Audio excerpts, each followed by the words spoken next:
മറ്റൊരു റിപ്പോർട്ടിലേക്കാണ്. ലോകകപ്പിലെ ഒന്നാം റൗണ്ട് മത്സരങ്ങൾ അവസാനിച്ചതിന് പിന്നാലെ താരങ്ങൾക്കായി പവർ റാങ്കിംഗ് പുറത്തിറക്കിയിരിക്കുകയാണ് ഫിഫ. 3 വിഭാഗത്തിലാണ് ഈ റാങ്കിംഗ്. അതെന്താണെന്ന് കാണാം. Attacking, creativity, defending 3 വിഭാഗങ്ങളിലായാണ് ഫിഫയുടെ റാങ്കുകൾ. ഇതാദ്യമായാണ് താരങ്ങൾക്കായി റാങ്കിംഗ് ഫിഫ തയ്യാറാക്കിയത്.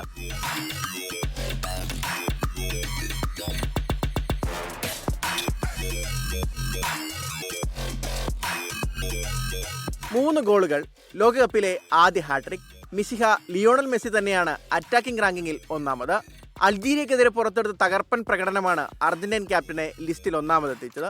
ഖത്തർ ലോകകപ്പിലെ മികച്ച താരത്തിനുള്ള ഗോൾഡൻ ബോൾ സ്വന്തമാക്കിയ മെസ്സി ഇത്തവണയും തകർപ്പൻ ഫോമിലാണ്. ന്യൂസിലൻഡിന്റെ എലിജ ജസ്റ്റാണ് 2ാം സ്ഥാനത്ത്.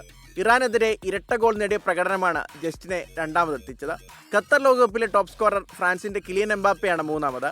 ആദ്യ പകുതിയിൽ സെനഗലിനോട് വിറച്ചു നിന്ന ഫ്രാൻസിനെ മത്സരത്തിലേക്ക് തിരികെ എത്തിച്ചത് എംബാപ്പയുടെ ഗോളാണ്. മത്സരത്തിൽ 2 ഗോളുകൾ നേടി.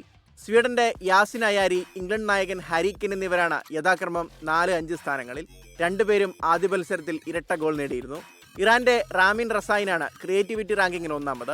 ന്യൂസിലൻഡിനെതിരെ 1 ഗോളും 1 അസിസ്റ്റുമായി കളം നിറഞ്ഞു കളിച്ച റസായിന്റെ പ്രകടനം മത്സരത്തിൽ നിർണായകമായിരുന്നു. ഫ്രാൻസിന്റെ മൈക്കിൾ ഒലീസയാണ് 2ാമത്. സെനഗലിനെതിരെ 2ാം പകുതിയിൽ ഫ്രാൻസിന്റെ കംബാക്കിന് വഴിയൊരുക്കിയത് ഒലിസയായിരുന്നു. ജർമ്മനിയുടെ ഫ്ലോറിയൻ വെഡ്സ് ആണ് ഈ ലിസ്റ്റിൽ 3ാമത്. പ്രതിരോധ റാങ്കിങ്ങിൽ കാനഡയുടെ ഡെറിക് കൊർണേലിയസ് ആണ് 1ാമത്.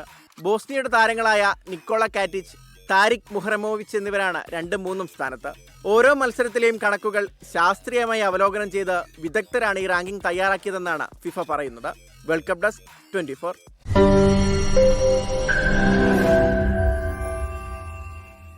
ലോകത്തെവിടെയായാലും ഏത് സമയത്തും 24 വാർത്തകളും ഓഗ്മെന്റഡ് റിയാലിറ്റി പാക്കേജുകളും എക്സ്പ്ലെയിനറുകളും വിശദമായി കാണാൻ ഞങ്ങളുടെ യൂട്യൂബ് ചാനൽ നിങ്ങൾക്ക് സബ്സ്ക്രൈബ് ചെയ്യാം.